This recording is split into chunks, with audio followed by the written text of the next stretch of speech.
Start. आपका शुभ नाम जानना चाहेंगे? मेरा नाम फैजान अली खान एडवोकेट। जैसा कि अब बरेली बार एसोसिएशन के चुनाव हैं और गर्मा गर्मी का माहौल चल रहा है इस समय।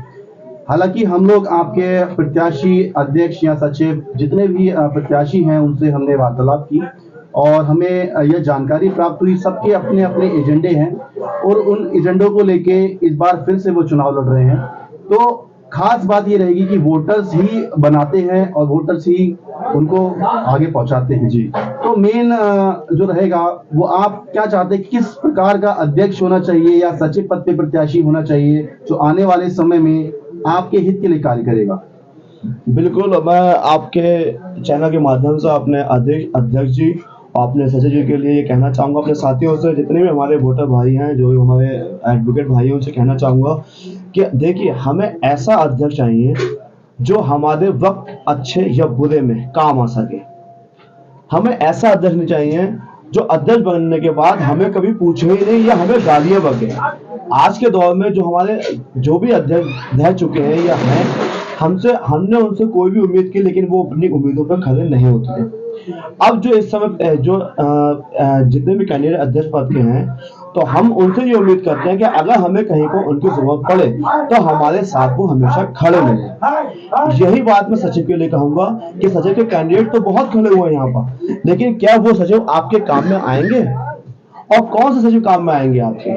जैसा कि हमारी जानकारी में है कि मौजूदा जो अध्यक्ष हैं आपके बाद के, वो इस समय चुनाव नहीं लड़ रहे हैं, बाकी कुछ नए चेहरे आपके समक्ष आए हैं। तो क्या लगता है कौन सा वो चेहरा होगा जो अगला अध्यक्ष बनेगा आपके बरेली बार काउंसिल का? देखिए, चेहरा वही होगा जो हम सब भाइयों की बातों को अच्छे से सुने और हमारी प्रॉब्लम को सॉल्व कर पाए। वो अध्यक्ष हमें बिल्कुल नहीं चाहिए जो हमारी बातों को सुनने तो बहुत दूर की बात है, काम में तो आने की बहुत दूर, वो हमारी बातों को सुने ही नहीं। तो हमें वो अध्यक्ष चाहिए जो हमारे साथ हमेशा खड़ा मिले। और आज के दौर में अधिकारी लोग जो हमारी बात को नहीं सुनते हैं, तो उसको मनवाने के लिए जहाँ कचहरी में बिल्डिंग्स नहीं है, छोटे हमारे भाई या हम खुद ऐसे हैं जो के पास बैठने की जगह नहीं है, हमारे पास काम करने के लिए काम नहीं है, तो हम चाहते हैं कि ऐसा अध्यक्ष मिले जो हमारे कम से कम कुछ नहीं चैम्बर के लिए तो हमारे लिए कुछ करके दिखाए। जैसे कि और भी भाई बंधु हमारे साथ में इस समय मौजूद हैं। और सर, मैं आपका शुभ नाम जानना चाहूँगा। मैं अरविंद यादव एडवोकेट। सर, जैसा कि अभी हमारे साथ में एडवोकेट फैजान थे, इन्होंने अपनी बात रखी कि हमें अध्यक्ष चाहिए जो जूनियर के हित में कार्य करे। हालांकि सबसे बड़ी समस्या जो इस समय देखी जा रही है, जितना हमने सर्वे किया उसके अनुसार ये है कि जूनियर्स के पास में चैम्बर नहीं है, या फिर उन लोगों को चैम्बर अलॉट हो चुके हैं जो कि न्याय हित में कार्य नहीं कर रहे, या फिर वो कहीं और किसी और पेशे में हैं। तो आने वाले समय में क्या नीतियां होंगी, किसको आप वोट करेंगे, किस प्रकार का अध्यक्ष चुना जाना चाहिए, उसके बारे में थोड़ा सा बताइए। वोट तो हम सारे अधिवक्ता को उसी अधिवक्ता को देना चाहिए जो हमारे बीच का है और जो हमारे बीच में रहता है।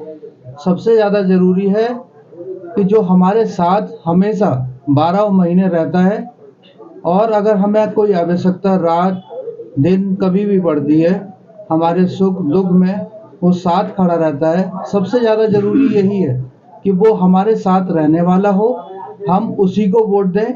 ज़्यादा बेहतर हमारे लिए वही रहेगा कि जो हमारे साथ का हो और हमारे साथ ऐसा बिहेव ना करे कि हमारा पदाधिकारी बन के हमसे बिहेव कर रहा है। हमारे बीच में नेता हमारा ऐसा होना चाहिए कि हमारे बड़े भाई हो या पिता के समान हो, लेकिन वो एक साथी के रूप में काम करे। उसके अंदर एरोगेंसी नाम की चीज नहीं होनी चाहिए। जो एरोगेंसी अगर दिखाना चाहता है तो उनमें और अधिकारियों में कोई, मेरे ख्याल से कोई उनमें अंतर नहीं रह पाएगा। सर, जैसा कि अभी वकालतनामा की अगर मैं बात करूं, पहले 300 रुपए का हुआ करता था, 500 रुपए का है। तो अधिवक्ता के हित में वकालतनामा या पर्चा पैरवी या जितना भी ये कोष में पैसा जाता है, इसकी एक ट्रांसपेरेंसी होनी चाहिए। अगर कोषाध्यक्ष की बात करूं तो कोषाध्यक्ष के पद पर किस प्रकार का व्यक्ति आना चाहिए? कोषाध्यक्ष वही अच्छा है जो सारे के सारे जितने भी धन व्यय होते हैं उसका सारा का सारा खर्चे का हिसाब ट्रांसपेरेंसी के साथ रख सके। हम अधिवक्ताओं का पैसा इतना मेहनत का पैसा है, कि हम जो है अगर शाम को अगर हम 1000 2000 जो भी लेके जा रहे हैं, 5000 जो भी लेके जा रहे हैं, और जूनियर अधिवक्ताओं की तो इतनी बुरी हालत है कि उनको बेचारों को 200-500 रुपए भी कमाने के लिए बहुत मेहनत करनी पड़ती है। इतनी दौड़ भाग के बाद भी उनके पास ना तो चैम्बर है और ना ही उनके पास कमाई का कोई उचित साधन है जिससे वो अपने घर का खर्चा चला पाए। घर का खर्चा आज की डेट में किसी भी घर का कम से कम लेके 20-30 हजार रुपए से कम किसी का घर का खर्चा नहीं। तो उस पर ध्यान देना चाहिए हमारे सचिव, अध्यक्ष और जितने भी प्रत्याशी खड़े हो रहे हैं, वो इस चीज पर विशेष ध्यान दें कि जूनियर अधिवक्ताओं को कैसे ज्यादा से ज्यादा पैसा यहाँ से मिले और सम्मान मिले। सबसे ज्यादा इम्पोर्टेंट है। जैसा कि एक सवाल मेरे जहन में था जो कि मैं जानना चाहूंगा आपसे कि आए दिन कोई ना कोई अधिवक्ता आपके समाज का ही आपसे दूर चला जाता है और जिसके समक्ष कंडोलेंस भी होता है और बाकी चीजें भी होती हैं। कितने हद तक उनके परिवार वालों को बार सपोर्ट करती है, उस विषय में मुझे थोड़ा सा बताने का प्रयास करेंगे।